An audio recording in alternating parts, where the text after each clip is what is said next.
നമസ്കാരം. എല്ലാ പ്രിയപ്പെട്ട കൂട്ടുകാർക്കും ഭാസിസ് അക്കാഡമിയുടെ ഇന്നത്തെ ഭൂമിശാസ്ത്ര ക്ലാസ്സിലേക്ക് ഹാർദമായ സ്വാഗതം.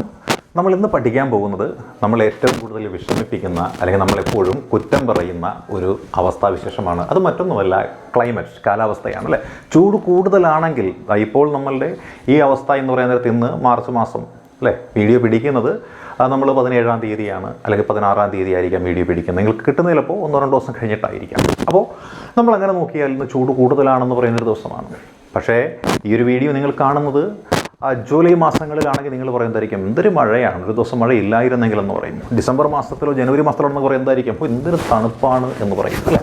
അപ്പം അങ്ങനെ കാലാവസ്ഥ എന്ന് പറയുന്നത് മാറിക്കൊണ്ടിരിക്കും അല്ലേ.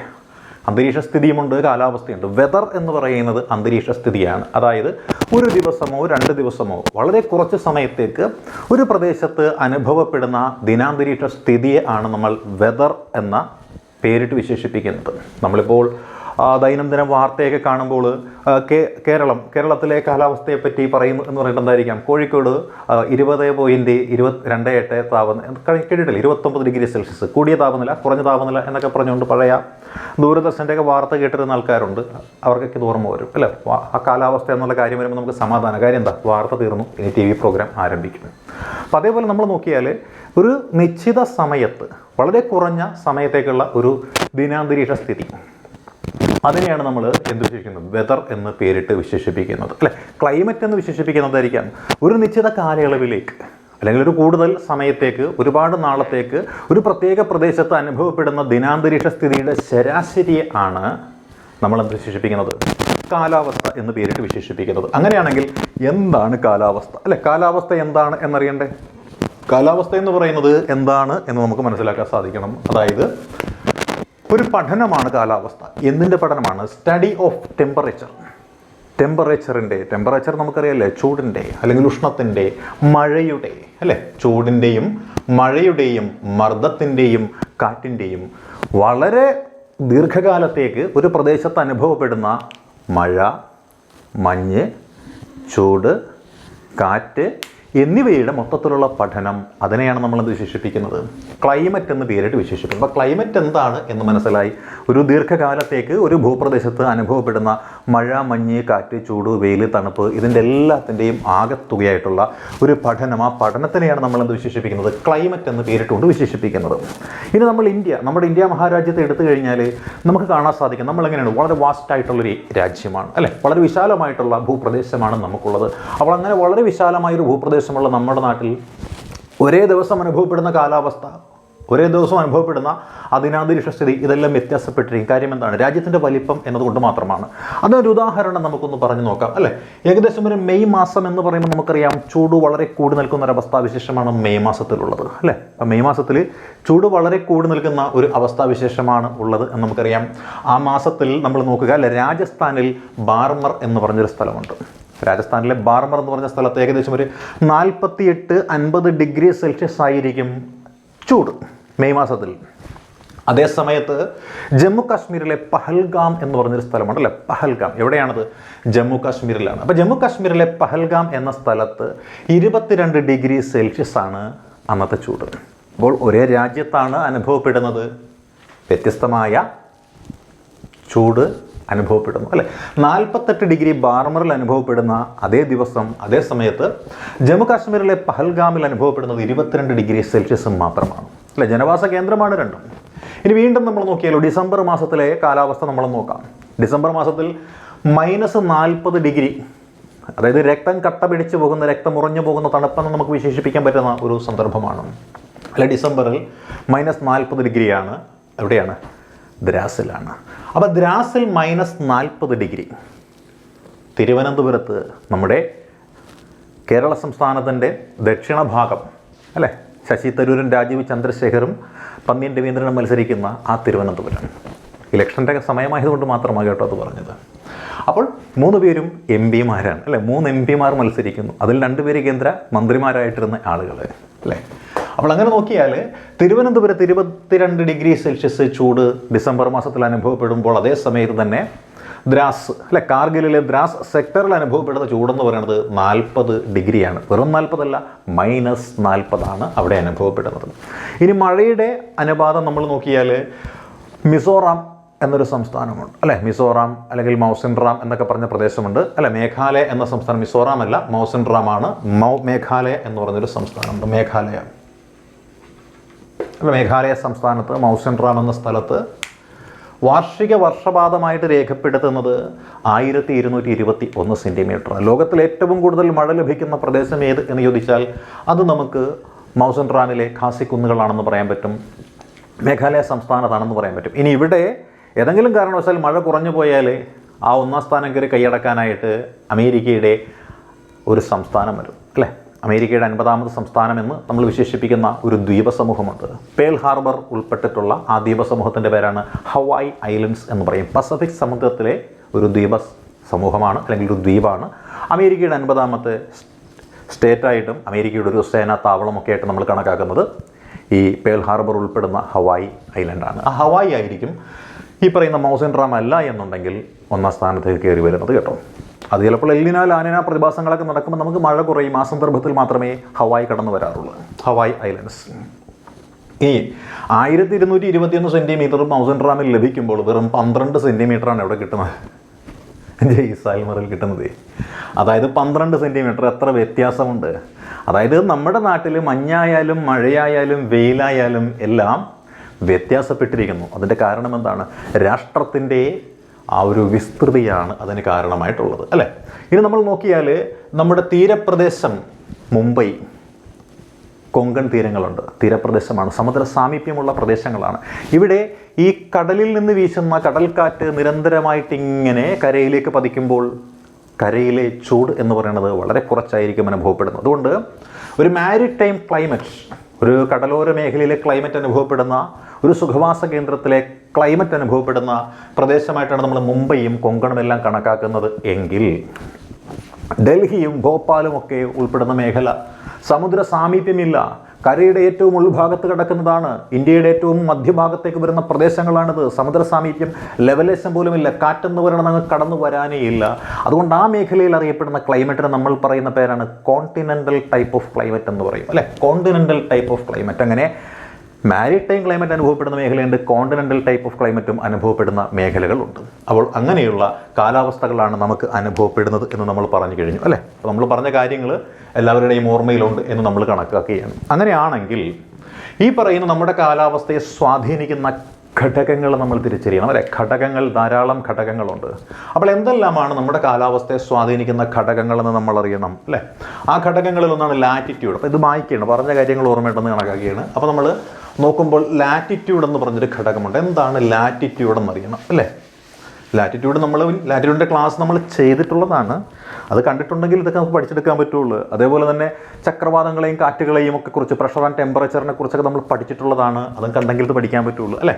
അപ്പോൾ ലാറ്റിറ്റ്യൂഡ് എന്താണ് നമ്മൾ മനസ്സിലാക്കണമെന്നുണ്ടെങ്കിൽ ഇങ്ങനെ ഭൂമിയുടെ ഒരു ഔട്ട്ലൈൻ നമ്മൾ വരയ്ക്കേണ്ടതായിട്ട് വരും അല്ലേ. ഭൂമിയുടെ ഒരു ഔട്ട്ലൈൻ നമ്മളിങ്ങനെ വരയ്ക്കേണ്ടതായിട്ട് വരും. ഇതാണ് നമ്മൾ പറയുമ്പോൾ ഭൂമി ഒരു സാങ്കല്പികമാണ്.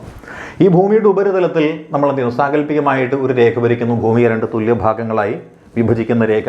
എന്നിട്ട് അതിനെ ഭൂമിയുടെ മധ്യഭാഗത്തു കൂടി വരച്ച രേഖയായതുകൊണ്ട് നമ്മൾ പറഞ്ഞ പേരാണ് ഭൂമധ്യരേഖ എന്ന് പറഞ്ഞു അല്ലേ. അപ്പോൾ അങ്ങനെ ഭൂമധ്യരേഖ വന്നു. ഈ ഭൂമധ്യരേഖയ്ക്ക് സമാന്തരമായിട്ട് 2 ധ്രുവങ്ങളിലേക്കും വരച്ചു പോകുന്ന സാങ്കല്പിക രേഖയുണ്ട്. ഇതിനെ നമ്മൾ വിളിച്ച പേരാണ് അക്ഷാംശങ്ങൾ അഥവാ ലാറ്റിറ്റ്യൂഡുകൾ എന്നാണ് വിളിച്ചത്. ഇതേപോലെ ദക്ഷിണ ഭാഗത്തേക്കും വരക്കുന്നുണ്ട്. ഇതിനെയും നമ്മൾ വിളിച്ച സമാനമായിട്ടുള്ള പേരാണ് ലാറ്റിറ്റ്യൂഡ് അഥവാ അക്ഷാംശങ്ങൾ എന്നാണ് വിളിച്ചത്. അപ്പോൾ ഈ അക്ഷാംശങ്ങൾ എന്ന് പറയുന്നത് നമ്മുടെ കാലാവസ്ഥയെ നിർണ്ണയിക്കുന്ന ഒരു ഘടകമാണ്. കാരണം നമ്മുടെ ഇന്ത്യ മഹാരാജ്യം എന്ന് പറയുന്നത് നമുക്കറിയാം അല്ലേ, ഏകദേശം എവിടെയാണ്? ഇങ്ങനെ കിടക്കുന്നൊരു പ്രദേശമാണ് എന്ന് നമുക്കറിയാം. ഇവിടെ ഇങ്ങനെ കിടക്കുന്നൊരു മേഖലയാണ് നമുക്കറിയാം. ശരിയായിട്ടില്ല, പിന്നെ വരച്ച് കാണിച്ചു തരും. നല്ല ഭംഗിയായിട്ടൊക്കെ നമുക്ക് പിന്നെ എപ്പോഴെങ്കിലുമൊക്കെ വരക്കാം. അപ്പോൾ ഇങ്ങനെ കിടക്കുന്ന ഒരു രാജ്യമാണ് നമ്മുടെ ഇന്ത്യ. അപ്പോൾ നോക്കിയാൽ ഭൂമധ്യരേഖയോട് ചേർന്നാണ് ഒരു ഭാഗം കിടക്കുന്നത്. അത് ഏകദേശം ഒരു 8 ഡിഗ്രി 4 മിനിറ്റാണ്. 8 ഡിഗ്രി 4 മിനിറ്റ് ഭൂമധ്യരേഖയിൽ നിന്ന് അകലെയാണ് ഈ പറയുന്ന ഇന്ത്യയുടെ ദക്ഷിണ ഭാഗം കിടക്കുന്നത് എന്നുണ്ടെങ്കിൽ ഇന്ത്യയുടെ ഉത്തരഭാഗം കിടക്കുന്നത് എവിടെയാണ്? 37 ഡിഗ്രി 6 മിനിറ്റ് എന്ന് പറഞ്ഞ അകലത്തിലാണ് കിടക്കുന്നത്. അതായത് ഏകദേശം നമ്മൾ നോക്കിയാൽ 30 ഡിഗ്രി ഡിഫറൻസ് ആണുള്ളത്. 30 ഡിഗ്രി ഡിഫറൻസ് ഇവിടെയുണ്ട്. അപ്പോൾ 30 ഡിഗ്രി ഡിഫറൻസ് എന്ന് പറയുമ്പോൾ ഏകദേശം ഒരു 3214 കിലോമീറ്റർ വ്യത്യാസം അവിടെ കാണപ്പെടുന്നുണ്ട്. അപ്പോൾ ഭൂമധ്യരേഖ പ്രദേശം എന്ന് പറയുമ്പോൾ ചൂട് കൂടുതൽ അനുഭവപ്പെടുന്ന മേഖലയാണ്. ആ ചൂട് കൂടുതൽ അനുഭവപ്പെടുന്ന മേഖല എന്ന് പറയുമ്പോൾ അതിനെ നമ്മൾ ഉഷ്ണമേഖല എന്ന് വിളിക്കും, അല്ലേ? അപ്പോൾ ഇന്ത്യയുടെ ദക്ഷിണ ഭാഗം എന്ന് പറയുന്നത് ഉഷ്ണമേഖലയിലാണ് കിടക്കുന്നത്, ഉഷ്ണമേഖലയിലാണ്. എന്നാൽ ഇന്ത്യയുടെ വടക്ക് ഭാഗം കിടക്കുന്നത് എവിടെയാണെന്ന് ചോദിച്ചാൽ നമ്മൾ എന്ത് പറയാൻ പറ്റും? ഉഷ്ണം അത്രയും കുറഞ്ഞ മേഖലയാണ്. അതായത് ഉഷ്ണമേഖല എന്ന് പറയുന്നത് 23.5 ഡിഗ്രി വരെ ഉള്ള മേഖലകൾ, അതായത് ഭൂമധ്യരേഖയിൽ നിന്ന് 0-ൽ നിന്ന് 23 ഡിഗ്രി നോർത്തിലേക്കും സൗത്തിലേക്കുമുള്ള മേഖലയാണ് നമ്മൾ ഉഷ്ണമേഖല എന്ന് പറയുന്നതെന്ന് ലാറ്റിറ്റ്യൂഡ് പഠിച്ചപ്പോൾ പഠിച്ചതാണ്. ഇല്ലെങ്കിൽ ആ വീഡിയോ ഒന്നുകൂടി കണ്ടു നോക്കുക. അപ്പോൾ 23 ഡിഗ്രി വരെ നമ്മൾ ഉഷ്ണമേഖലയാണ്. പക്ഷേ നമ്മളെവിടെയാണുള്ളത്? 37 ഡിഗ്രി 6 മിനിറ്റ് വരെയുണ്ട്, അല്ലേ? അപ്പോൾ വീണ്ടും ഒരു 15 ഡിഗ്രിയോളം മേൽപോട്ട് പോകുന്നുണ്ട്. അപ്പോൾ ആ മേഖല എന്താണ്? ഉഷ്ണം അല്പം കുറഞ്ഞ മേഖലയാണ്. അതുകൊണ്ട് അതിന് നമ്മൾ ഉപോഷ്ണ മേഖല അല്ലെങ്കിൽ മിതോഷ്ണ മേഖല എന്നൊക്കെയാണ് പേരിട്ട് വിളിക്കുന്നത്. അപ്പോൾ ഇന്ത്യയിൽ ചൂട് എങ്ങനെ അനുഭവപ്പെടുന്നു എന്ന് പറഞ്ഞു. ലാറ്റിറ്റ്യൂഡ് നോക്കിയപ്പോൾ പറഞ്ഞു ഒരു ഭാഗം ഉഷ്ണമുള്ള മേഖലയിലും കുറച്ച് ഭാഗം ഉഷ്ണം കുറഞ്ഞ മേഖലയിലും കിടക്കുന്നു. അപ്പോൾ ഉഷ്ണം കൂടിയ മേഖലയുമുണ്ട്, ഉഷ്ണം കുറഞ്ഞ മേഖലയുമുണ്ട്. അപ്പോൾ നമ്മുടെ ലാറ്റിറ്റ്യൂഡ് നമ്മുടെ കാലാവസ്ഥയെ സ്വാധീനിക്കുന്നതെന്ന് മനസ്സിലായില്ലേ? ചൂട് കൂടുതലുള്ള മേഖലയുണ്ട്, ചൂട് കുറഞ്ഞ മേഖലയുണ്ട്. ഓക്കെ, അപ്പോൾ അത് കിട്ടിയില്ല. ഓക്കെ, അപ്പോൾ നമ്മൾ അതും നമുക്കങ്ങ് വായിച്ചേക്കാം, അല്ലേ? അപ്പോൾ ഇനി അടുത്തത് നമ്മൾ നോക്കുന്നത് എന്താണ്? അടുത്ത നമ്മൾ നോക്കുന്നത് ഡിസ്റ്റൻസ് ഫ്രം ദ സീ ആണ്. ഡിസ്റ്റൻസ് ഫ്രം ദ സീ ആണ്, സമുദ്രത്തിൻ്റെ സാമീപ്യമാണ്, അല്ലേ? ഇപ്പോൾ നമ്മൾ നോക്കിയാൽ ഇനി നമുക്ക് കുറച്ചുകൂടി മെച്ചപ്പെട്ട ഇന്ത്യ എന്ന് വരക്കാം കേട്ടോ. കുറച്ചുകൂടി മെച്ചപ്പെട്ട ഇന്ത്യ എന്ന് പറയുമ്പോൾ ഞാനൊരു ചിത്രകാരനൊന്നുമില്ല, എൻ്റെതായ ഇഷ്ടത്തിന് ഞാൻ വരയ്ക്കുന്ന ഇന്ത്യയായിട്ട് നിങ്ങൾക്ക് തോന്നാൻ ചാൻസ് ഉണ്ടായേക്കാം.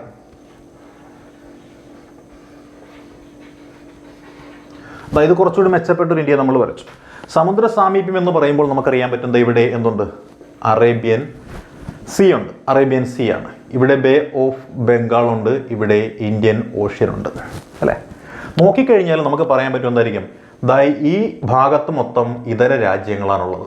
അപ്പോൾ ഇന്ത്യയുടെ ഏകദേശം ഈ ഒരു ഭാഗം 4/3 ഭാഗം സമുദ്രത്താൽ ചുറ്റപ്പെട്ട് കിടക്കുകയാണ്. ഈ 4/3 ഭാഗം സമുദ്രത്താൽ ചുറ്റപ്പെട്ട് കഴിഞ്ഞാൽ നമ്മൾ അതിനൊരു പേര് വിളിക്കും. എന്താണ് ആ പേര്? അതാണ് ഉപദ്വീപ് എന്ന് പറയുന്നത്, അല്ലെങ്കിൽ പെനിൻസുല എന്ന് പറയുന്നത്. അപ്പോൾ അത് പെനിൻസുല എന്ന പേരിലാണ് അറിയപ്പെടുന്നത്. പെനിൻസുലാർ ഇന്ത്യ എന്ന പേരിലാണ് അറിയപ്പെടുന്നത് കേട്ടോ. പെനിൻസുലാർ ഇന്ത്യ എന്ന പേരിലാണ് ഇത് അറിയപ്പെടുന്നത്. അപ്പോൾ ഈ പെനിൻസുലാർ ഇന്ത്യ എന്ന് പറഞ്ഞ മേഖല കൂടുതലും സമുദ്രത്തിനോട് സാമീപ്യമുള്ളതിനാൽ ഈ മേഖലയിലേക്ക് സമുദ്രത്തിൽ നിന്നുള്ള കാറ്റ് കിട്ടും. നമ്മൾ കരക്കാറ്റും കടൽക്കാറ്റും പഠിച്ചിട്ടുള്ളതാണ്. നമ്മുടെ ആ ചക്രവാതങ്ങളും കാറ്റുകളും എന്ന മേഖലയിൽ നമ്മൾ പഠിച്ച കടൽക്കാറ്റും അപ്പോൾ അതൊന്ന് കണ്ടു നോക്കുക കേട്ടോ. അപ്പോൾ ഈ പറയുന്ന കര എന്ന് പറയുന്നത് കടലിനെ അപേക്ഷിച്ച് എന്ത് ചെയ്യുന്നു? പെട്ടെന്ന് ചൂട് പിടിക്കും. ചൂട് പിടിച്ചു കഴിഞ്ഞാൽ ഈ കരയിലെ വായു നേരെ മേൽപോട്ട് പോകും.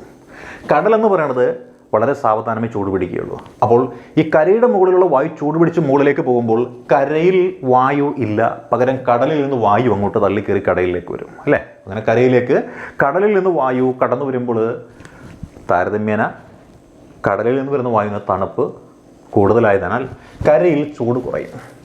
അപ്പോൾ ഈ കടലിനോട് സമീപത്ത് കിടക്കുന്ന പ്രദേശങ്ങളിൽ ചൂട് വളരെ കുറഞ്ഞിരിക്കും. എന്നാൽ നമ്മൾ നോക്കിയാൽ ഇപ്പുറത്തുള്ള മേഖല ഏതാണ്? കടലിൽ ഇല്ലാത്തൊരു മേഖലയാണല്ലേ ഈ 15 അല്ലെങ്കിൽ നമ്മുടെ ഏകദേശം ഇന്ത്യയുടെ മധ്യഭാഗം തൊട്ട് വടക്കോട്ടുള്ള ഏരിയയിൽ. അവിടെ കടലിൽ നിന്ന് കാറ്റ് ചെല്ലില്ല, പകരം എന്തായിരിക്കും സംഭവിക്കുക? അല്ലേ? പകരം എന്തായിരിക്കും സംഭവിക്കുക? അവിടെ തന്നെ ചൂട് നിലനിൽക്കും. അപ്പോൾ അവിടെ എന്തായിരിക്കും? അതിഭയങ്കരമായ ചൂടായിരിക്കും അനുഭവപ്പെടുക. അപ്പോൾ സമുദ്ര സാമീപ്യമുള്ള ഇന്ത്യയുടെ ദക്ഷിണ ഭാഗങ്ങളിലെ ചൂടും സമുദ്ര സാമീപ്യം ഇല്ലാത്ത ഇന്ത്യയുടെ ഉത്തരേന്ത്യയിലെ ചൂടും എന്തായിരിക്കും? രണ്ടും രണ്ടായിരിക്കും, അജഗജാന്തരമായിരിക്കും. അപ്പോൾ സമുദ്രത്തിൻ്റെ സാമീപ്യം നമ്മുടെ കാലാവസ്ഥയെ സ്വാധീനിക്കുന്നു എന്ന് മനസ്സിലാക്കാൻ സാധിച്ചു എന്ന് വിശ്വസിക്കുകയാണ്. അതുകൊണ്ട് തന്നെ എന്ത് ചെയ്യുന്നു? ഇതും ഞാനിവിടെ മായ്ക്കാനായിട്ട് പോവുകയാണ് കേട്ടോ. അപ്പോൾ ഇതും ഞാനിവിടെ മായ്ക്കുകയാണ്. പേനയുടെ ക്യാപ്പ് നിറട്ടെ. അപ്പോൾ ഇതും നമ്മൾ വായിച്ചു. ഡിസ്റ്റൻസ് ഫ്രം ദ സീ മായിച്ചു. ഇനിയുള്ള എന്താണ്? നോർത്തേൺ മൗണ്ടൻ റേഞ്ചസ് എന്നാണ് പറയുന്നത്. Northern mountain ranges. അപ്പോൾ നോർത്തേൺ മൗണ്ടൻ റേഞ്ചസ് നമ്മൾ കഴിഞ്ഞ ക്ലാസ്സിൽ പഠിച്ചതാണ്, അല്ലേ? ഇങ്ങനെ കിടക്കുന്ന സസ്ഗർ, ലഡാക്ക്, കാറക്കോറം നിരകൾ, ഇങ്ങനെ കിടക്കുന്ന ഹിമാദ്രി, ഹിമാചൽ, സിവാലിക്ക് എന്ന് പറഞ്ഞ നിരകൾ, ഇവിടെ ഇങ്ങനെ കിടക്കുന്ന പൂർവാഞ്ചൽ എന്ന് പറഞ്ഞ നിരകൾ. ഇതാണ് നമ്മുടെ ഇന്ത്യയുടെ മുകളിൽ. കൃത്യമായി പറഞ്ഞു കഴിഞ്ഞാൽ എന്താണ്? 3 ഭാഗത്തും ബ്ലോക്ക് ചെയ്തിട്ടിരിക്കുകയാണ്, അല്ലേ? ഇവിടെ നോക്കിയാൽ ആ വടക്ക് പടിഞ്ഞാറ് മേഖല ബ്ലോക്കാണ്, വടക്ക് ഭാഗം ബ്ലോക്കാണ്, കിഴക്ക് ഭാഗം ബ്ലോക്കാണ്, അല്ലേ? അതായത് വടക്കേ മേഖലയിൽ നിന്നും ഉത്തര ധ്രുവത്തിൽ നിന്നും അതിന് പ്രദേശങ്ങളിൽ നിന്നുമൊക്കെ കാറ്റ് ഇങ്ങോട്ട് കടന്നു വരും. ആ കാറ്റ് പൊതുവെ തണുത്ത കാറ്റായിരിക്കും. പ്രത്യേകിച്ച് സൈബീരിയ എന്ന് പറഞ്ഞ പ്രദേശമുണ്ട്. അപ്പോൾ സൈബീരിയയിൽ നിന്നും അല്ലെങ്കിൽ മഞ്ചൂറിയ എന്ന പ്രദേശങ്ങളൊക്കെ ഉണ്ട്, അവിടെ നിന്നൊക്കെ വീശുന്ന കാറ്റ് ഭയങ്കര തണുത്ത കാറ്റാണ്. ഈ തണുത്ത കാറ്റിനെ തടഞ്ഞു നിർത്തുക. അപ്പോൾ സൈബീരിയയിൽ നിന്നും വീശുന്ന ശീതക്കാറ്റിനെ തടഞ്ഞു നിർത്തുന്നു, അല്ലെങ്കിൽ ഒരു കോട്ട പോലെ ഇന്ത്യയെ സംരക്ഷിച്ചുകൊണ്ട് ഇന്ത്യയുടെ കാലാവസ്ഥ മെച്ചപ്പെട്ടതാക്കി തരുന്ന ഒരാളാണ് ആരെന്ന് പറയുന്നത്, നമ്മുടെ നോർത്തേൺ മൗണ്ടൻ റേഞ്ചസ് എന്ന് പറയുന്നത്. അതുകൊണ്ട് തന്നെ ഈ ഹിമാലയത്തിൻ്റെ വടക്ക് ഭാഗത്ത് തണുത്തുറഞ്ഞ കാലാവസ്ഥയാണെങ്കിലും ഹിമാലയത്തിൻ്റെ ഉൾഭാഗത്തെ കാലാവസ്ഥ ഒരു AC മുറിയിൽ കിടക്കുന്ന പോലത്തെ കാലാവസ്ഥയാണ്. അപ്പോൾ ഹിമാലയ പർവ്വതം എന്ന് പറഞ്ഞ നോർത്തേൺ മൗണ്ടൻ റേഞ്ച് എങ്ങനെ നമ്മുടെ കാലാവസ്ഥയെ സ്വാധീനിക്കുന്നു എന്ന് ബോധ്യമായി എന്ന് വിശ്വസിച്ചുകൊണ്ട് ഇതും നമ്മളൊന്ന് വായിക്കുവാണ് കേട്ടോ. ഇനി നമ്മൾ അടുത്ത് നോക്കാൻ പോകുന്ന ഇതിനെക്കുറിച്ചാണ്, ഫിസിയോഗ്രാഫിയെക്കുറിച്ചാണ്. ഇപ്പോൾ ഫിസിയോഗ്രാഫി എന്ന് പറയുമ്പോൾ നമുക്കറിയാം എന്താണ് ഫിസിയോഗ്രാഫി. ഇന്ത്യയുടെ ഭൂപ്രകൃതിയാണ് അല്ലേ. ഒരു മനുഷ്യൻ്റെ ശരീരം എങ്ങനെയാണോ അതുപോലെ തന്നെയാണ് ഫിസിയോഗ്രാഫി. വടക്ക് ഹിമാലയ പർവ്വതം തല പോലെ നിൽക്കുന്നു അല്ലേ. അത് കഴിഞ്ഞാൽ സമതലം അല്ലെ, വിരിഞ്ഞ നെഞ്ച് പോലെ എന്തായിരിക്കാം, സമതലമായിട്ട് ഫ്ലാറ്റായിട്ട് കിടക്കുന്നതാണത്. അത് കഴിയാൻ നേരം പീഠഭൂമി, നെഞ്ചിനേക്കാൾ മുന്നോട്ട് തള്ളി നിൽക്കുന്നതായിരിക്കുമല്ലോ ഒരുമാതിരിപ്പെട്ട മനുഷ്യരുടെ വയറ്. ജിമ്മിൽ പോകുന്ന ജിമ്മന്മാരുടെ വയറല്ല, ഇച്ചിരി മുന്നോട്ട് തള്ളി നിൽക്കും സാധാരണ മനുഷ്യരുടെ വയറെന്ന് പറയുന്നത്. അപ്പോൾ അത് പീഠഭൂമി പോലെയാണ് അല്ലേ. പിന്നെന്താണ് സമതല പ്രദേശവും ദ്വീപുകളും ഒക്കെയാണ്. അപ്പോൾ നമ്മൾ നോക്കിയാൽ ഈ ഫിസിയോഗ്രാഫിക് യൂണിറ്റ് എന്ന് പറയാൻ നേരത്ത് നമ്മളുടെ ഇവിടെ ഒന്നുകൂടി പേന മാറുന്നു കേട്ടോ. അപ്പോൾ നമ്മളിങ്ങനെ നോക്കിയാൽ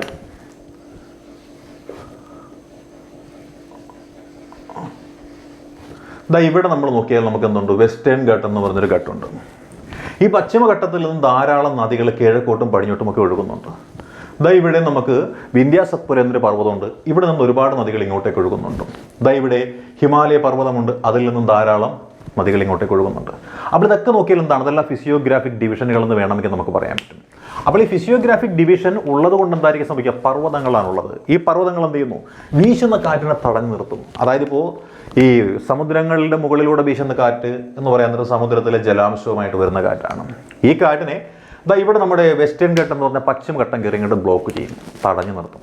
അപ്പോൾ ഈ ജലാംശവുമായിട്ട് വരുന്ന കാറ്റിന് ഈ പർവ്വതത്തെ മറികടന്ന് പോകാൻ സാധിക്കില്ല, പിന്നെ പർവ്വതത്തിന് മുകളിലൂടെ പോകാൻ സാധിക്കുള്ളൂ. അപ്പോൾ ഈ വരുന്ന കാറ്റ് ജലവുമായിട്ട് പതുക്കെ പതുക്കെ പതുക്കെ പതുക്കെ ഉയർന്നു പോകാൻ തുടങ്ങും. അങ്ങനെ ഉയർന്നു പോകും തോറും ഈ പറയുന്ന കാറ്റിൻ്റെ വെയിറ്റ് കൂട്ടും. വെയിറ്റ് കൂടി കാറ്റ് പതുക്കെ പതുക്കെ തണുക്കും. തണുത്ത് ഈ കൊണ്ടുപോകുന്ന ജലാംശം മൊത്തം എന്തായിട്ടും പിന്നെ ചുവന്നുകൊണ്ട് പോകാൻ പറ്റില്ലെന്നൊരു ഘട്ടം വരാൻ നേരത്ത് അത് മൊത്തം അവിടെ ഒഴുക്കും. അങ്ങനെ പർവ്വതങ്ങളിൽ കാറ്റ് വന്ന് തട്ടി കാറ്റുയർന്ന് ഘനീഭവിച്ച് തണുത്ത് കൊണ്ടുപോകുന്ന ജലാംശം മൊത്തം അവിടെ മഴയായിട്ട് പെയ്യിക്കും. അപ്പോൾ മഴ പെയ്യാൻ കാരണമാകുന്നു ആര്, നമ്മുടെ പർവ്വതങ്ങൾ. മഴ പെയ്യുന്ന പ്രദേശത്തെ കാലാവസ്ഥ എങ്ങനെയായിരിക്കും. അപ്പോൾ കാലാവസ്ഥയെ നിർണ്ണയിക്കാനായിട്ട് ഈ ഫിസിയോഗ്രാഫിക് ഡിവിഷൻ ആയിട്ടുള്ള നമ്മുടെ മൗണ്ടൻസ് സുപ്രധാനമായൊരു പങ്ക് വഹിക്കുന്നുണ്ട് എന്ന് നിങ്ങൾക്ക് ബോധ്യമായി കാണും എന്ന് വിശ്വസിക്കുന്നു അല്ലേ.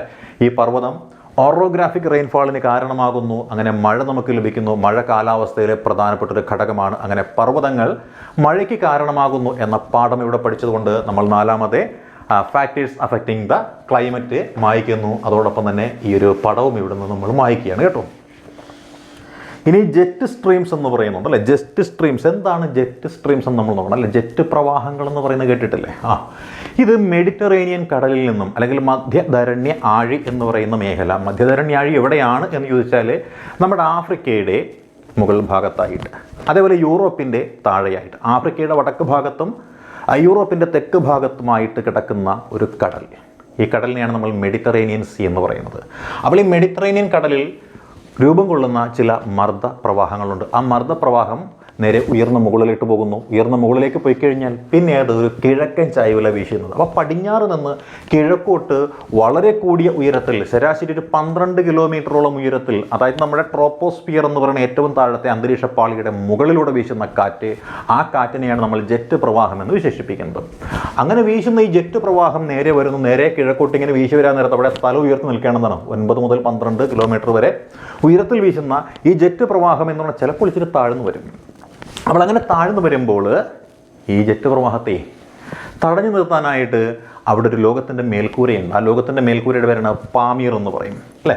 അപ്പോൾ ഇവിടെ നിന്ന് ഇങ്ങനെ ജെറ്റ് പ്രവാഹം ഇങ്ങനെ വീശുകയാണ്.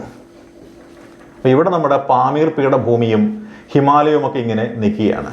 ഈ വീശുന്ന ജെറ്റ് പ്രവാഹം വന്ന് ഈ പാമീർ പീഠഭൂമിയിൽ തട്ടും. പാമീർ പീഠഭൂമിയിൽ തട്ടിക്കഴിയാൻ നേരം എന്തായിരിക്കും, തട്ടിക്കഴിഞ്ഞാൽ പിന്നെ മുന്നോട്ട് പോകാൻ പറ്റില്ല. ഒന്നുകിലും വഴിമാറിപ്പോണം. പർവ്വതം വഴിമാറി കൊടുക്കുമോ, ഒരിക്കലുമില്ല. അപ്പോൾ പർവ്വതത്തിൽ തട്ടിയിട്ട് ഈ ജെറ്റ് പ്രവാഹം വഴിമാറി ഇങ്ങോട്ട് പോരും. അപ്പോൾ ജെറ്റ് പ്രവാഹത്തിൻ്റെ ഒരു മേഖല ഹിമാലയത്തിൻ്റെ ഉള്ളിലേക്ക് കടന്ന് ഇന്ത്യയിലേക്ക് വരുന്നു. അങ്ങനെ ജെറ്റ് പ്രവാഹം വന്നു കഴിയാൻ നേരത്ത് ഇതും നമ്മുടെ കാലാവസ്ഥയെ നല്ല രീതിയിൽ സ്വാധീനിക്കുന്നു. അങ്ങനെ ജെറ്റ് പ്രവാഹം വീശുന്ന മേഖലയിൽ കാലാവസ്ഥ പൊതുവെ ഒരു തണുത്ത കാലാവസ്ഥയായിരിക്കും. അങ്ങനെ ജെറ്റ് പ്രവാഹവും നമ്മുടെ കാലാവസ്ഥയെ സ്വാധീനിക്കുന്നു. അപ്പോൾ ജെറ്റ് പ്രവാഹം ഉടലെടുക്കുന്നത് മെഡിറ്ററേനിയൻ കടലിലാണ്. വളരെ ഉയരത്തിലാണ് ഈ കാറ്റ് വീശുന്നത്. ഇത് പടിഞ്ഞാറ് നിന്ന് കിഴക്കോട്ടാണ് വീശുന്നത്. അങ്ങനെ കിഴക്കോട്ട് വീശി വരാൻ നേരത്ത് നമ്മുടെ ഹിമാലയ പർവ്വതവും നമ്മുടെ പാമീർ പീഠഭൂമി, ലോകത്തിൻ്റെ മേൽക്കൂരയായ പാമീർ പീഠഭൂമിയും ഇതിനെന്ത് ചെയ്യുന്നു? തടസ്സപ്പെടുത്തുമ്പോൾ ജെറ്റ് പ്രവാഹം 2 ബ്രാഞ്ചായിട്ട് തിരിയുന്നു. അതിലൊരു ബ്രാഞ്ച് എങ്ങോട്ട് വരുന്നു? നമ്മുടെ ഇന്ത്യയുടെ ഉള്ളിലേക്ക് കടക്കുന്നു അല്ലേ? അങ്ങനെ കടക്കുന്ന ഈ ജെറ്റ് പ്രവാഹം നമ്മുടെ കാലാവസ്ഥയെ സ്വാധീനിക്കുന്നു എന്നാണ് നമ്മളിവിടെ പറഞ്ഞത്.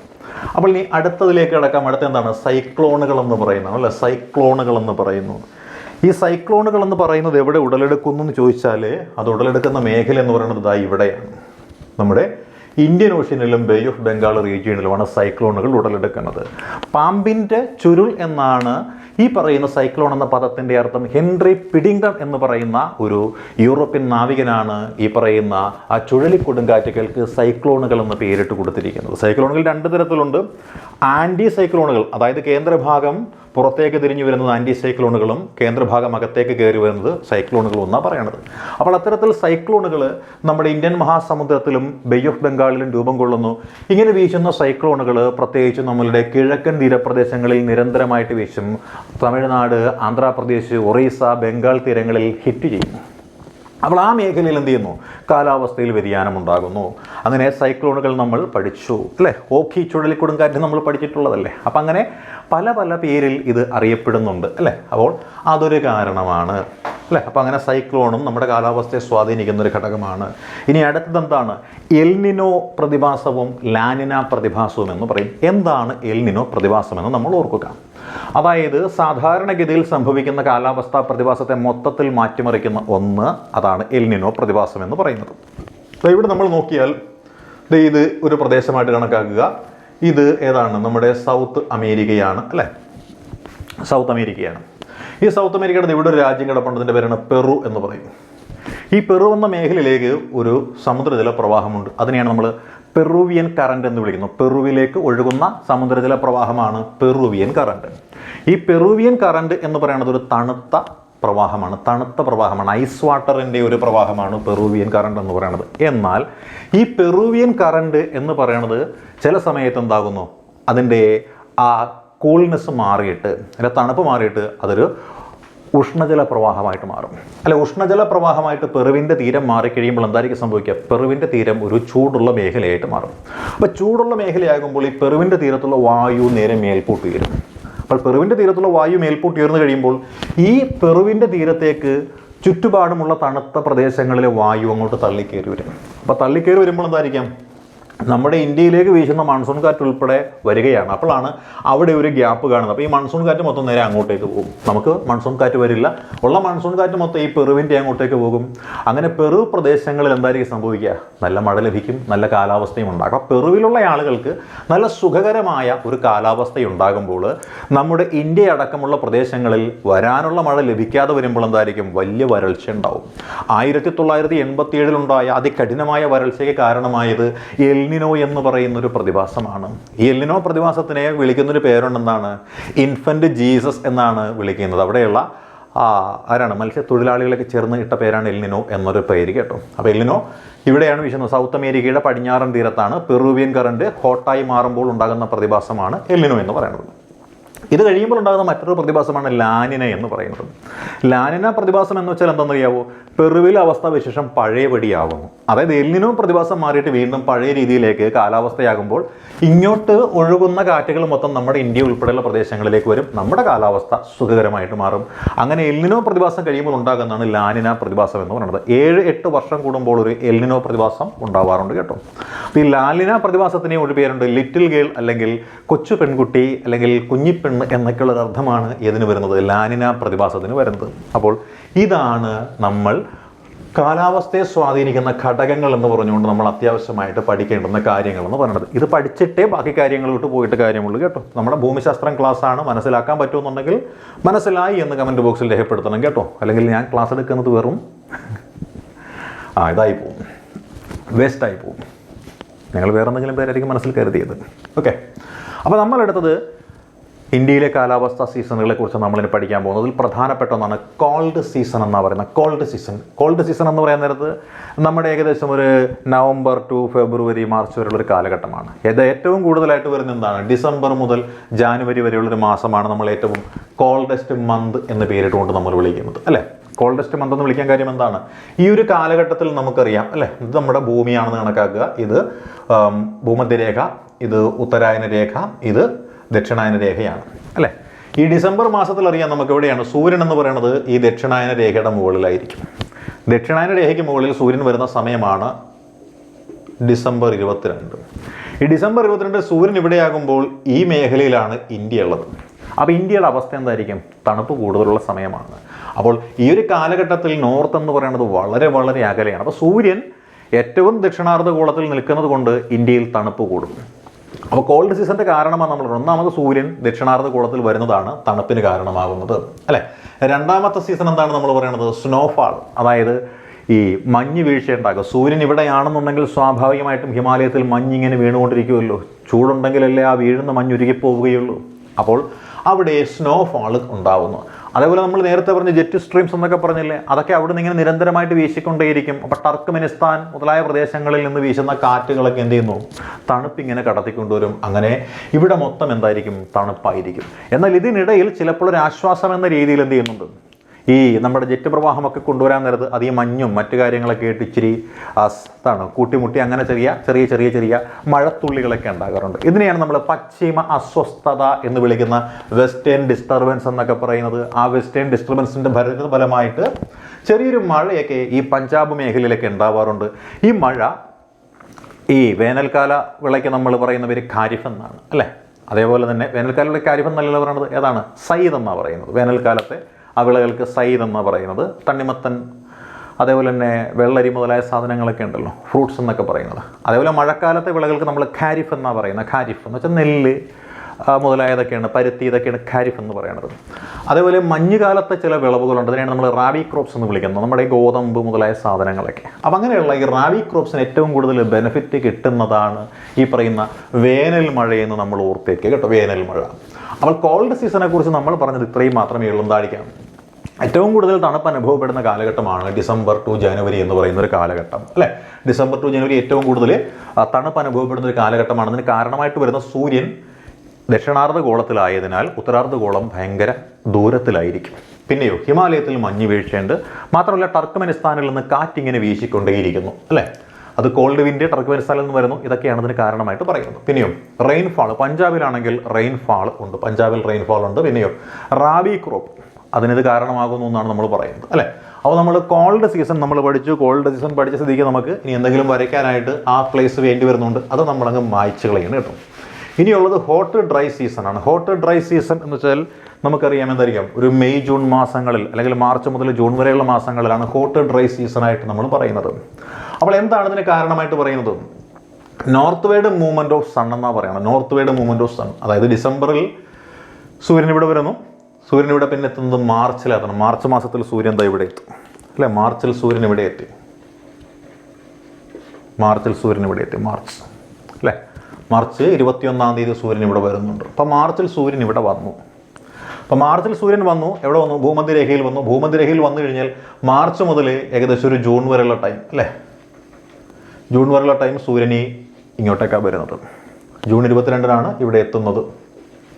അപ്പോൾ മാർച്ച് മുതൽ ജൂൺ വരെയുള്ള കാലഘട്ടങ്ങളിൽ സൂര്യൻ എങ്ങോട്ടേക്ക് പോവുകയാണ്, ഉത്തരാർദ്ധഗോളത്തിലേക്ക് പോവുകയാണ്. അതുകൊണ്ട് സ്വാഭാവികമായിട്ടും സൂര്യൻ്റെ സാമീപ്യം ഉത്തരാർദ്ധഗോളത്തിലുള്ളവർക്ക് അനുഭവപ്പെടുന്നതുകൊണ്ട് അവിടെ ചൂടിങ്ങനെ കൂടി ക്രമാനുഗതമായിട്ട് വരും, അല്ലേ?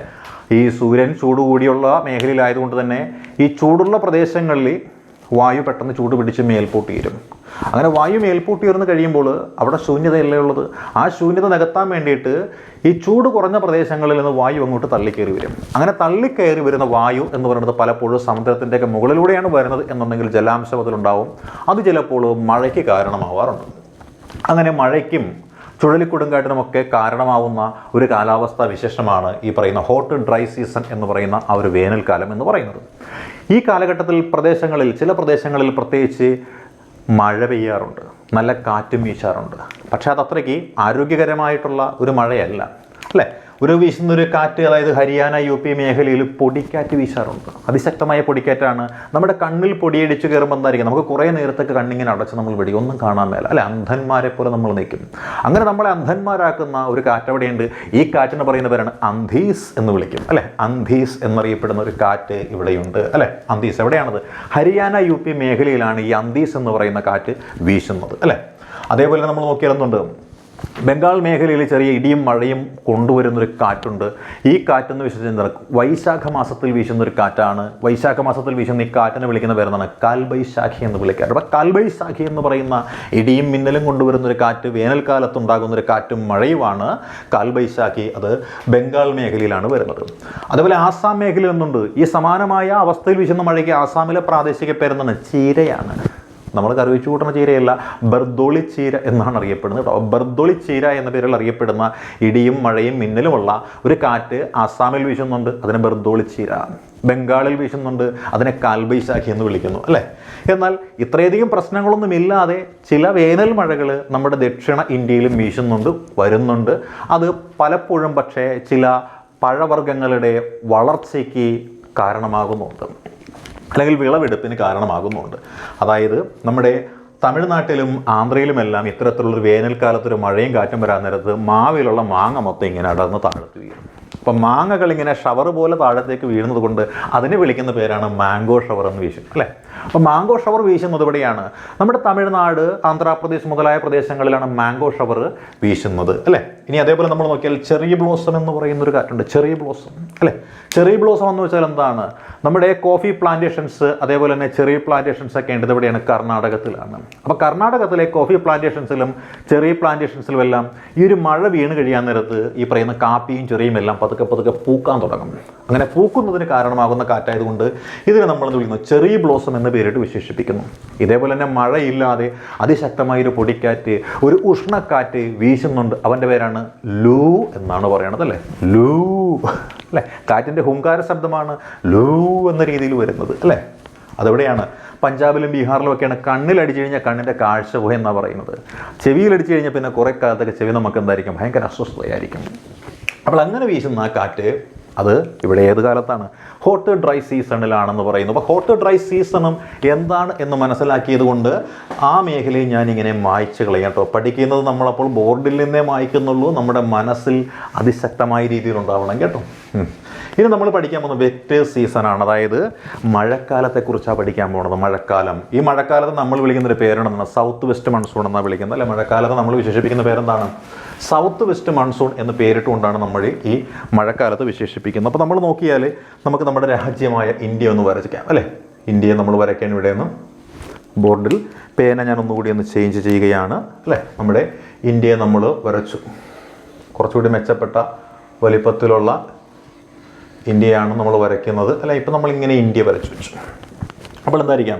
സൗത്ത് വെസ്റ്റ് മൺസൂൺ എന്ന് ഇതിനെ വിശേഷിപ്പിക്കാം. സൗത്ത് വെസ്റ്റ് മൺസൂൺ എന്ന് പറയുന്നത് സൗത്ത് വെസ്റ്റിൽ നിന്ന് വരുന്നതാണ്. അതാണ് സൗത്ത് വെസ്റ്റ് ഡയറക്ഷൻ. ഇതിൽ നിന്നും വീശുന്ന മൺസൂണിനെയാണ് നമ്മൾ സൗത്ത് വെസ്റ്റ് മൺസൂൺ എന്ന് വിളിക്കുന്നത്. ഇവിടെ നമ്മൾ ITCZ രൂപം കൊള്ളുന്നത് കൊണ്ടെന്നാണ് പറയുന്നത്. ITCZ എന്ന് വെച്ചാൽ എന്തായിരിക്കും അറിയുമോ? ഇന്റർ ട്രോപ്പിക്കൽ കൺവർജൻറ്റ് സോൺ എന്ന് പറയുന്നതാണ് ITCZ, Inter tropical convergent zone. അതായത് ട്രോപ്പിക്കിൽ നിന്ന് വീശുന്ന കാറ്റുകൾ, അതായത് നമ്മൾ നോക്കിക്കഴിയുകയാണെന്നുണ്ടെങ്കിൽ ഇവിടെ നമ്മൾ ഇങ്ങനെ പഠിച്ചില്ലായിരുന്നു, ഭൂമധ്യരേഖ, ഉത്തരായന രേഖ, ദക്ഷിണായന രേഖ. ഇവിടുന്ന് കാറ്റ് ഇങ്ങോട്ടേക്ക് വീശും, ഇവിടുന്ന് കാറ്റ് ഇങ്ങോട്ടേക്കും വീശും. അപ്പോൾ കാറ്റ് തമ്മിൽ കൂട്ടിമുട്ടുന്ന മേഖലയാണ് ഈ ഭൂമധ്യ മേഖല. ഈ ഭൂമധ്യരേഖ എന്ന് പറയുന്നത് ഈ പറയുന്ന ദക്ഷിണ മേഖലയിൽ നിന്നും ഉത്തര മേഖലയിൽ നിന്നും വരുന്ന കാറ്റുകൾ കൂട്ടിമുട്ടുന്നൊരു മേഖലയാണ്. അപ്പോൾ ഈ കാറ്റുകൾ തമ്മിൽ ഇങ്ങനെ കൂട്ടിമുട്ടി കഴിയാൻ നേരത്ത് എന്തായിരിക്കും പ്രത്യേകത? അവിടുന്ന് ഇവിടുന്ന് ഇങ്ങനെ കൂട്ടിമുട്ടിയിരിക്കുകയാണ്. അപ്പോൾ ഇവിടെ പ്രഷർ ഉണ്ടാവത്തില്ല, രണ്ട് ഫോഴ്സും തമ്മിൽ ഇങ്ങനെ നിൽക്കുന്നത് കൊണ്ട് തള്ളി പിടിച്ചിരിക്കുകയാണ്, അല്ലെങ്കിൽ ഇങ്ങനെ തള്ളി പിടിച്ചിരിക്കുകയല്ലേ, മുന്നോട്ട് പോകുന്നില്ല, ഫോഴ്സിൽ നിൽക്കുകയല്ലേ. ഇവിടെ പക്ഷേ ഒന്നുമില്ലെങ്കിൽ ഇത് ഇങ്ങോട്ട് പോകും, ഇത് ഇങ്ങോട്ടും പോകും. പക്ഷേ രണ്ടിടത്തും ഫോഴ്സ് തുല്യമായതുകൊണ്ട് അവിടെ എന്തായിരിക്കും സംഭവിക്കുക? അനക്കയില്ല. അതുകൊണ്ട് ഈ മേഖലയിൽ കാറ്റ് തമ്മിൽ അങ്ങും ഇങ്ങും, ഇവിടുന്ന് ഒരു കാറ്റ് എന്തായിരിക്കും സംഭവിക്കുക? അവിടെ നിശ്ചലമായിട്ട് പോകും. അങ്ങനെ നിശ്ചലമായിട്ട് നിൽക്കുന്ന അവസ്ഥ അല്ലെങ്കിൽ അവസ്ഥാവിശേഷത്തിനാണ് നമ്മൾ ഡോൾഡ്രം എന്ന് വിളിക്കുന്നത്. അപ്പോൾ ഡോൾഡ്രം എവിടെ എന്ന് ചോദിച്ചാൽ നോർമലി ഭൂമധ്യരേഖയുടെ 5 ഡിഗ്രി സെൽഷ്യസ് അപ്പുറവും ഇപ്പുറവുമാണ് ഡോൾഡ്രം എന്ന് നമുക്ക് പറയാം. പക്ഷേ ഈ ഡോൾഡ്രം മേഖല എന്ന് പറയുന്നത് ചേഞ്ച് ചെയ്തുകൊണ്ടിരിക്കും. കാര്യം എന്താണെന്നറിയാമോ? ഇന്റർ ട്രോപ്പിക്കൽ കൺവേർജന്റ് സോൺ മാറിക്കൊണ്ടിരിക്കും. അതായത് ഭൂമധ്യരേഖ പ്രദേശത്ത് സൂര്യൻ ഉള്ളപ്പോൾ മാത്രമേ ഭൂമധ്യരേഖയിൽ ഡോൾഡ്രം സൃഷ്ടിക്കപ്പെടാറുള്ളൂ. സൂര്യൻ ദക്ഷിണായന രേഖയിലാണെന്നുണ്ടെങ്കിൽ എന്തായിരിക്കും സംഭവിക്കുക? ഇവിടെയായിരിക്കും ഡോൾഡ്രം. ഉത്തരായന രേഖയിലാണെന്നുണ്ടെങ്കിൽ ഇവിടെയായിരിക്കും ഡോൾഡ്രം. അപ്പോൾ നമ്മൾ നോക്കുക, ഈ ഒരു കാലഘട്ടത്തിൽ ഏകദേശം എന്തായിരിക്കും? ഒരു ജൂൺ മാസത്തിലേക്ക് ആയിരിക്കും. അപ്പോൾ ജൂൺ മാസം എന്ന് പറയുമ്പോൾ ഇന്റർ ട്രോപ്പിക്കൽ കൺവേർജന്റ് സോൺ എന്ന് പറയുന്നത് നമ്മുടെ ഉത്തരായന രേഖയുടെ തൊട്ട് പറ്റേകയായിരിക്കും. അതായത് ഇന്ത്യയുടെ ഏകദേശം ഹൃദയഭാഗത്തായിരിക്കും എന്നാണ് പറഞ്ഞു വരുന്നത്. അപ്പോൾ ഇന്ത്യയുടെ ഹൃദയഭാഗത്ത് എന്ന് പറയുമ്പോൾ ഇവിടെയായിരിക്കും ഇന്റർ ട്രോപ്പിക്കൽ കൺവേർജന്റ് സോൺ സൃഷ്ടിക്കപ്പെടുന്നത്. അപ്പോൾ ഇവിടുന്ന് വീശുന്ന കാറ്റ്, അതേപോലെ ഇവിടുന്ന് വീശുന്ന കാറ്റ് ഇത് എന്ത് ചെയ്യുന്നു? ഇവിടെ വെച്ചാണ് കൂട്ടിമുട്ടുന്നത്. അപ്പോൾ ഇവിടെ വെച്ച് കൂട്ടിമുട്ടുമ്പോൾ ഇവിടെ പ്രത്യേകിച്ച് ഒന്നും സംഭവിക്കുന്നില്ല. പക്ഷേ ഇവിടെ നിന്ന് ഇങ്ങോട്ട് കാറ്റ് വീശിക്കൊണ്ടേയിരിക്കും. ഇങ്ങനെ കാറ്റ് വീശുമ്പോൾ ആ കാറ്റെന്ന് പറയുന്നത് സമുദ്രത്തിലൂടെ കടന്നു വരുന്നത് കൊണ്ടേ ആ കാറ്റ് സമുദ്രത്തിലുള്ള ജലാംശത്തെ മൊത്തം ഇങ്ങനെ ആഗിരണം ചെയ്ത് വലിച്ചെടുത്തുകൊണ്ടാണ് വരുന്നത്. ചൂടുകാറ്റ് കൂടിയല്ലേ. അപ്പോൾ ഇങ്ങനെ ഇവിടുന്ന് ഇന്ത്യൻ മഹാസമുദ്രത്തിലെ മുഴുവൻ ജലാംശവും ആവാഹിച്ചെടുത്തുകൊണ്ട് വരുന്ന കാറ്റാണുള്ളത്. അങ്ങനെ വരുന്ന ഈ കാറ്റ് നമുക്ക് മഴ കൊണ്ടുവരുന്നു എന്നാണ് പറയുന്നത്. അങ്ങനെ മഴ കൊണ്ടുവരുന്ന ഈ കാറ്റിന് നമ്മൾ രണ്ട് പേരിട്ട് വിശേഷിപ്പിക്കാറുണ്ട്. ഒന്ന് അറബിക്കടലിൽ നിന്ന് കൊണ്ടുവരുന്നത്, രണ്ടാമത്തെ ഇവിടെ നിന്ന് കൊണ്ടുവരുന്നു ഇവിടെ ബേ ഓഫ് ബംഗാളിൽ നിന്ന് കൊണ്ടുവരുന്നെന്നാണ് പറയുന്നത്. അപ്പോൾ അറബിക്കടലിൽ നിന്ന് കൊണ്ടുവരുന്ന ആ ജലാംശം കൊണ്ട് 3 രീതിയിൽ അത് മഴ പെയ്യിക്കുന്നുണ്ട് അല്ലേ? 3 രീതിയിൽ എന്നാണ് പറയുന്നത്. അപ്പോൾ അറേബ്യൻ സീ ബ്രാഞ്ച് എന്ന് പറയുന്നത് 3 വകഭേദങ്ങളുണ്ടെന്നാണ് പറയുന്നത്. ഒന്നാമത്തെ വകഭേദം എന്ന് പറയുന്നത് നമുക്കിതാ ഇവിടെ പശ്ചിമഘട്ടമുണ്ട് അല്ലേ? ഇതാ ഇവിടെ പശ്ചിമഘട്ടം ഇങ്ങനെ നീണ്ടു വന്ന് കിടക്കണം. പശ്ചിമഘട്ടം ഇവിടെയുണ്ട്. നേരെ വന്നിട്ട് ഈ പശ്ചിമഘട്ടത്തിലേക്ക് തട്ടും. പശ്ചിമഘട്ടത്തിലേക്ക് തട്ടിക്കഴിയുമ്പോൾ പറ്റുന്നൊരു സംഭവം ഉണ്ടെന്നാണ് അറിയുമോ? പശ്ചിമഘട്ടത്തെ മറികടന്ന് പോകാൻ കാറ്റിന് കരുത്തില്ല. അതുകൊണ്ട് കാറ്റ് പശ്ചിമഘട്ടത്തെ മറികടക്കാൻ വേണ്ടി ഉയരുമ്പോൾ എന്ത് ചെയ്യുന്നു? വഹിച്ചു കൊണ്ടുവരുന്ന ഈ ജലാംശം മൊത്തം തണുക്കും. തണുത്ത ജലാംശത്തെ വഹിച്ചുകൊണ്ട് പോകാൻ കാറ്റിന് പറ്റില്ല. പിന്നെ കാറ്റ് എന്ത് ചെയ്യുന്നു? ആ ജലാംശം മൊത്തം അവിടെ ഇടും. അതാണ് നമുക്ക് മഴയായിട്ട് കിട്ടുന്നത് അല്ലേ?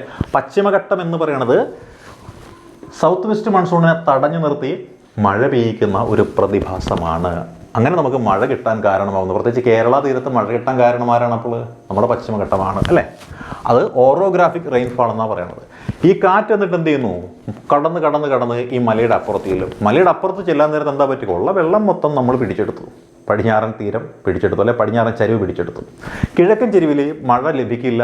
അപ്പോൾ മഴ ലഭിക്കാതെ മഴയുടെ വെറും നിഴൽ മാത്രം ലഭിക്കുന്ന പ്രദേശമായതുകൊണ്ട് മഴനിഴൽ പ്രദേശം എന്നാണ് പശ്ചിമഘട്ടത്തിൻ്റെ കിഴക്ക് ഭാഗം അറിയപ്പെടുന്നത്, അഥവാ റെയിൻ ഷാഡോ റീജിയൻ എന്നാണ് അറിയപ്പെടുന്നത് അല്ലേ? ഇനി നമ്മൾ നോക്കിയ രണ്ടാമത്തെ സ്പ്ലിറ്റ്, അതായത് ഇവിടുന്ന് വീശുന്ന അറേബ്യൻ സീ ബ്രാഞ്ചിൻ്റെ രണ്ടാമത്തെ ഘടകം ഇവിടെ എത്തുന്നു. ഇവിടെ ഒരു പർവ്വതമുണ്ട്. ഈ പർവ്വതത്തിൻ്റെ പേര് ആരവല്ലി എന്നാണ്. അപ്പോൾ ആരവല്ലിയുടെയും പശ്ചിമഘട്ടത്തിൻ്റെയും ഇടയിലുള്ള ഗ്യാപ്പിലൂടെ എന്ത് ചെയ്യുന്നു? ഈ രണ്ടാമത്തെ ബ്രാഞ്ച് കടന്നു പോകുന്നു. അത് മുംബൈയിലാണ് ചെല്ലുന്നത്. അങ്ങനെ ഇവിടെ തടഞ്ഞു നിർത്താൻ ആരുമില്ലാത്തതുകൊണ്ട് ഇവൻ കടന്നത് ഇവിടെ എന്ത് ചെയ്യുന്നു? ഗംഗാ സമതലം വരെ എത്തും. ഇവിടെയാണ് ഗംഗാ സമതലം ഉള്ളത് അല്ലേ? ഗംഗാ സമതലം ഇങ്ങനെ കിടക്കുന്നതാണ് ഗംഗാ സമതലം. ഈ ഗംഗാ സമതലത്തിലേക്ക് എന്ത് ചെയ്യുന്നു? അവിടെ പോയിട്ട് ഇച്ചിരിച്ച് എന്ത് ചെയ്യുന്നു? തളിച്ച് പനിനീർ തെളിക്കുന്ന പോലെ എന്ത് ചെയ്യുന്നു? മഴയൊക്കെ കൊടുത്തു പോകുന്നു. അങ്ങനെ ഈ പറയുന്ന പ്രദേശങ്ങളിൽ അത്യാവശ്യം മഴയൊക്കെ കൊടുക്കുന്നു. വീണ്ടും നോക്കുമ്പോൾ എന്തായിരിക്കാം?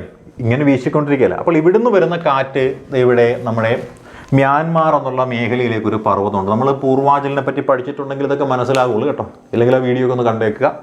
ഇവിടെ പൂർവാഞ്ചൽ എന്ന് പറഞ്ഞ പർവ്വതമുണ്ട്. ഇവിടെ വീശുന്നത് നമ്മുടെ പശ്ചിമഘട്ടത്തിൽ തട്ടിയ പോലെ ഇങ്ങോട്ട് വീശുന്ന ബേ ഓഫ് ബംഗാളിൽ നിന്ന് വീശുന്നവൻ ഈ പൂർവാഞ്ചലിൽ തട്ടിയിട്ട് നേരെ ചെയ്യുന്നു, ഇങ്ങോട്ടേക്ക് തിരിഞ്ഞ് അകത്തേക്ക് കയറുന്നുണ്ട്. അങ്ങനെ നമ്മുടെ അരക്കൺ യോമ എന്ന് പറയുന്ന മ്യാൻമാറിലെ പർവ്വതം, പൂർവാഞ്ചൽ എന്ന് പറയുന്ന ഇന്ത്യയിലെ പർവ്വതം, ഇതിൽ തട്ടിയിട്ട് പറയുന്ന ബേ ഓഫ് ബംഗാളിൻ്റെ ആ കാറ്റ്, ബേ ഓഫ് ബംഗാളിൽ നിന്ന് വീശുന്ന കാറ്റ് അത് നേരെ ഇന്ത്യയുടെ അകത്ത് വന്നിട്ട് ഈ ഗംഗാ സമതലത്തിൽ ഇത് രണ്ടും കൂടി മഴ പെയ്യിക്കുന്നുണ്ട്. ഇതാണ് രണ്ടാമത്തെ സംഭവം എന്ന് പറയുന്നത്. ഇനി മൂന്നാമത്തെ സംഭവം എന്ന് വെച്ചാൽ എന്നറിയാമോ? ഇവിടുന്ന് വീശുന്ന ഈ കാറ്റ് വന്നിട്ട് നേരെ ഇങ്ങോട്ട് കടക്കുന്നത്. പക്ഷേ ഇങ്ങോട്ട് വരുമ്പോൾ സൗരാഷ്ട്ര മേഖലയിലേക്ക് മൂന്നാമത്തെ അറേബ്യൻ സീ ബ്രാഞ്ച് കടന്നു വരുമ്പോൾ അതിനെ തടഞ്ഞു നിർത്താൻ നമ്മുടെ പശ്ചിമഘട്ടം പോലൊരു പർവ്വതമില്ല, വെസ്റ്റേൺ ഘട്ട് പോലൊരു പർവ്വതമില്ല. തന്മൂലം എന്ത് സംഭവിക്കുന്നു അറിയാവോ? ഈ കാറ്റ് യാതൊരു തരത്തിലുള്ള മഴയും കൊണ്ടുവരാതെ നേരെ ഇങ്ങോട്ട് പോയിട്ട് ഇവിടെ കാണുന്ന ഹിമാലയം വരെ ചെല്ലുന്നു. ഹിമാലയം വരെ ചെന്ന് ചെയ്യാൻ നേരത്ത് ഇവൻ്റെ ശക്തി കുറയും. ശക്തി കുറഞ്ഞാലും എന്ത് ചെയ്യുന്നു? ഹിമാലയത്തെ ചുറ്റിപ്പറ്റി ഹിമാലയത്തെ മറികടന്ന് പോകാൻ സാധിക്കില്ല. അത് നേരെ കടന്ന് ഇങ്ങോട്ട് പോരുകയാണ്. ഇങ്ങനെ കടന്നത് ഇവിടെ വന്നിട്ട് നേരെ ഇങ്ങോട്ട് വരും. ഇവിടെ വന്നു കഴിഞ്ഞാൽ നേരത്തെ ഇവിടെ അടുപ്പ് കുറ്റി പോലെ 3-4 പർവ്വതങ്ങളുണ്ട്. അതാണ് ഗാരോ ഖാസി ജൈന്ത്യ കുന്നുകൾ എന്ന് പറയുന്നത്. ആ ഗാരോ ഖാസി ജൈന്ത്യ കുന്നുകളുടെ അങ്ങോട്ട് കയറി ചെല്ലുന്നു, അവിടെ ചുറ്റിപ്പറ്റി കിടക്കുന്നു അല്ലേ? ആ സമയത്താണ് പിന്നെ വരുന്ന ബേ ഓഫ് ബംഗാൾ ബ്രാഞ്ച് വരുന്നത്. ബേ ഓഫ് ബംഗാൾ ബ്രാഞ്ച്, ഈ ബേ ഓഫ് ബംഗാൾ ബ്രാഞ്ച് ചെയ്യുന്നതെന്ന് അറിയാമോ? ഇത് നേരെ മ്യാൻമാറിൽ ചെന്നിട്ട് നമ്മൾ നേരത്തെ പറഞ്ഞ അരക്കൺ യോമയിലേക്ക് ഇടിച്ചു കയറും. അരക്കൻ വ്യോമയിലേക്ക് ഇടിച്ചു കയറി കഴിയുമ്പോൾ എന്താ സംഭവിക്കുക? അത് ചെറിയ പർവ്വതമായതുകൊണ്ട് അതിനെ ഡൈവേർട്ട് ചെയ്ത് ഈ പറയുന്ന നമ്മുടെ ഹിമാലയത്തിൻ്റെ മേഖലയ്ക്ക്, അപ്പോൾ ഇവിടെ വന്നിടിക്കുന്ന കാറ്റ് ഇതിലിടിച്ചിട്ട് നേരെ ഇങ്ങോട്ടേക്ക് ഒഴുകും. അപ്പോൾ ഇവിടെയും പർവ്വതമുണ്ട്, ഇവിടെ ഇടിച്ചിട്ട് നേരെ ഇങ്ങോട്ടേക്ക് വരും. ഇങ്ങോട്ടേക്ക് വന്നു കഴിയുന്നിടത്ത് ഇവിടെയും പർവ്വതമുണ്ട്. അതാണ് ഗാരോ ഖാസി ജൈന്ത്യ കുന്നുകൾ എന്ന് പറയുന്നത്. അപ്പോൾ നല്ല ഈ മൺസൂൺ കാറ്റ് ഈ പർവ്വതങ്ങളിൽ തട്ടി പെട്ട് കിടക്കുകയാണ് ഇവിടെ നമ്മുടെ ഈ നോർത്ത് ഈസ്റ്റേൺ മേഖലയിൽ. എന്നിട്ട് എന്ത് ചെയ്യുന്നു? രക്ഷപ്പെടാൻ കഴിയാത്തൊരവസ്ഥ വന്നു കഴിഞ്ഞിട്ട് കൊണ്ടുവന്ന വെള്ളം മൊത്തം അവിടെ ഇങ്ങനെ പെയ്യും. അങ്ങനെ ഏറ്റവും കൂടുതൽ മഴ ലഭിക്കുന്ന മേഖലയാണ് ഗാരോ ഖാസി കുന്നുകൾ നിലനിൽക്കുന്ന പ്രദേശങ്ങൾ, പ്രത്യേകിച്ച് നമ്മുടെ മേഘാലയ സംസ്ഥാനം എന്ന് പറയുന്നത്. അങ്ങനെയാണ് മേഘാലയ സംസ്ഥാനത്തിന് ഏറ്റവും കൂടുതൽ ആ മഴ ലഭിക്കുന്ന പ്രദേശം എന്നൊക്കെ നമ്മൾ വിശേഷിപ്പിക്കുന്നത്. ഇങ്ങനെയാണ് നമ്മുടെ വെറ്റ് സീസൺ എന്ന് പറയുന്ന ആ മേഖല. അപ്പോൾ അതും നിങ്ങൾക്ക് മനസ്സിലായി എന്ന് വിശ്വസിക്കുകയാണ്. ഇത് നമ്മൾ 4ാമത്തെ മേഖലയിലേക്ക് കിടക്കണം. 4ാമത്തെ മേഖല എന്ന് പറയുമ്പോൾ എന്തായിരിക്കാം? റിട്രീറ്റിംഗ് ഓഫ് മൺസൂൺ ആണ് കേട്ടോ. അപ്പോൾ റിട്രീറ്റിംഗ് ഓഫ് മൺസൂൺ. അപ്പോൾ റിട്രീറ്റിംഗ് ഓഫ് മൺസൂൺ എന്ന് പറയാൻ നേരത്ത് മൺസൂണിൻ്റെ പിൻവാങ്ങൽ കാലഘട്ടം എന്നാണ് പറയണത്. അപ്പോൾ മൺസൂൺ പിൻവാങ്ങുന്ന എപ്പോഴാണെന്നറിയാവോ? മൺസൂൺ പിൻവാങ്ങുന്ന ഏകദേശം ഒരു സെപ്റ്റംബർ മാസം മുതലാണ് മൺസൂൺ പിൻവാങ്ങുന്നത്, അല്ലേ? സെപ്റ്റംബർ, ഒക്ടോബർ, നവംബർ, ഡിസംബർ കാലഘട്ടങ്ങളിലാണ്. അതായത് നമ്മുടെ ഭൂമധ്യരേഖയിൽ നിന്ന് സൂര്യൻ വീണ്ടും ദക്ഷിണായന രേഖയിലേക്ക് അല്ലെങ്കിൽ ദക്ഷിണാർദ്ധ ഗോളത്തിലേക്ക് പോകുന്നൊരു കാലഘട്ടമാണ് ഈ കാലഘട്ടം. അപ്പോൾ ആ സീസണ് നമ്മളെന്ത് വിളിക്കുന്നു? Cool season. അതായത് മഴയും വലിയ കാര്യമായിട്ടൊന്നും ഇല്ലാത്തൊരു സീസൺ, കൂൾ സീസണാണ്. ഇത് സെപ്റ്റംബർ മുതൽ നവംബർ വരെയുള്ളൊരു കാലഘട്ടത്തിലാണ് സംഭവിക്കുന്നത്, അല്ലേ? ഇത് പോസ്റ്റ് മൺസൂൺ സീസൺ അല്ലെങ്കിൽ മൺസൂൺ കാലഘട്ടത്തിന് ശേഷമുള്ള ഒരു സീസൺ എന്ന പേരിലും ഇത് അറിയപ്പെടുന്നുണ്ട്. ഈ സമയത്തെ താപനില എന്ന് പറയാൻ നേരത്തെ ഏകദേശം 20 ഡിഗ്രി സെൽഷ്യസ് 25 ഡിഗ്രി സെൽഷ്യസ് ആണ്. 20-25 ഡിഗ്രി സെൽഷ്യസ് ആണ് ഈ സമയത്തെ താപനില എന്ന് പറയുന്നത്. ഏകദേശം രാജസ്ഥാൻ മേഖലയിൽ നിന്ന് മൺസൂൺ പിൻവാങ്ങുന്ന സമയം ചോദിച്ചു കഴിഞ്ഞാൽ നമുക്ക് പറയാൻ പറ്റും സെപ്റ്റംബർ മാസത്തിലാണ്, അല്ലേ? സെപ്റ്റംബർ മാസത്തിലാണല്ലോ നമുക്ക് ഓണമൊക്കെ ഉള്ളത്, അല്ലേ? അപ്പോൾ ഓണക്കാലത്ത് മഴ പൊതുവേ ഇല്ലല്ലോ, അതും നമ്മൾ ഓർത്തേക്കുക. അപ്പോൾ സൗത്ത് വെസ്റ്റ് മൺസൂൺ എന്ന് പറയുന്നത് മാറുന്നു, പകരം വേറൊരു മൺസൂണാണ് വരുന്നത്. കാര്യം എന്താ? നമ്മൾ പറഞ്ഞില്ലേ, കാറ്റ് ഇങ്ങോട്ടേക്ക് വീശുന്നു. ITCZ എന്ന് പറഞ്ഞ മേഖല ഇവിടെ വരുമ്പോൾ, കാര്യം സൂര്യൻ ഇവിടെ വരുമ്പോഴല്ലേ, ഈ സൂര്യൻ ഇവിടെ വരുമ്പോൾ എന്തായിരിക്കും സംഭവിക്കുക? കാറ്റ് ഈ മേഖലയിൽ നിന്ന് ഇങ്ങോട്ടേക്ക് വീശും. അപ്പോൾ ഇങ്ങനെ വീശുന്ന കാറ്റ് നമ്മുടെ ബേ ഓഫ് ബംഗാളിലെ മുകളിലൂടെ വന്നിട്ട് നമ്മുടെ ഇവിടെയുള്ള പൂർവ്വഘട്ടം എന്ന് പറഞ്ഞൊരു പർവ്വതമുണ്ട്. ഈ പൂർവ്വഘട്ടത്തിൽ തട്ടിയിട്ട് ഈ കിഴക്കൻ തീരപ്രദേശങ്ങളിൽ നല്ല മഴ കൊടുക്കും. അതായത് ഒറീസ, ആന്ധ്രാപ്രദേശ്, തമിഴ്നാട് മുതലായ സംസ്ഥാനങ്ങൾക്ക് ഏറ്റവും കൂടുതൽ മഴ ലഭിക്കാൻ കാരണമാകുന്നത് വടക്ക് കിഴക്കൻ മൺസൂണാണ്. ആ വടക്ക് കിഴക്കൻ മൺസൂണിനെ നമ്മൾ വിളിക്കുന്ന പേരെന്തെന്നറിയാമോ? തുലാവർഷം എന്ന് പേരിട്ട് വിളിക്കുന്നില്ലേ? ആ സെയിം സാധനം തന്നെ, അല്ലേ? അപ്പോൾ അങ്ങനെ south west monsoon give way to the north east monsoon എന്നാണ് പറയുന്നത്.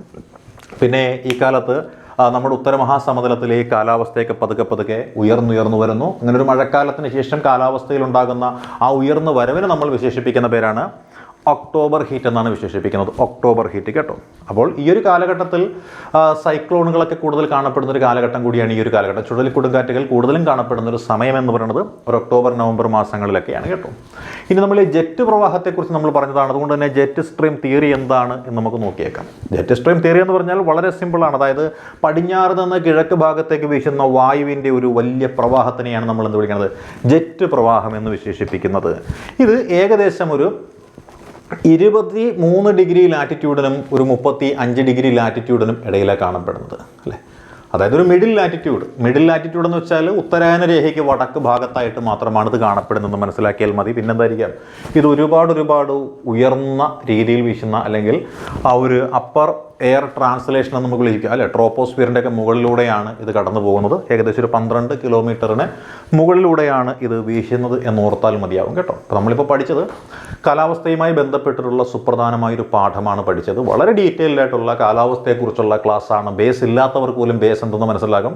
ഇനി ഏതെങ്കിലും റാങ്ക് ഫയലുകളോ അല്ലെങ്കിൽ തൊഴിൽ വാർത്തയോ മാഗസിനോ എന്ത് നോക്കിക്കഴിഞ്ഞാലും ഈ പറഞ്ഞ മേഖല നിങ്ങൾക്ക് പുഷ്പം പോലെ, അല്ലെ, ഒരു പൂവിറുക്കുന്ന ലാഘവത്തോടുകൂടി മനസ്സിലാക്കാനായിട്ട് പറ്റും. കാര്യം ബേസ് എന്താണെന്ന് നമ്മൾ കൃത്യമായി തന്നെ പഠിച്ചിരിക്കുകയാണ്. അപ്പോൾ കാലാവസ്ഥ എന്ന മേഖല എല്ലാ കൂട്ടുകാർക്കും മനസ്സിലായെന്ന് വിശ്വസിച്ചുകൊണ്ട് നിർത്തുന്നു. All the best.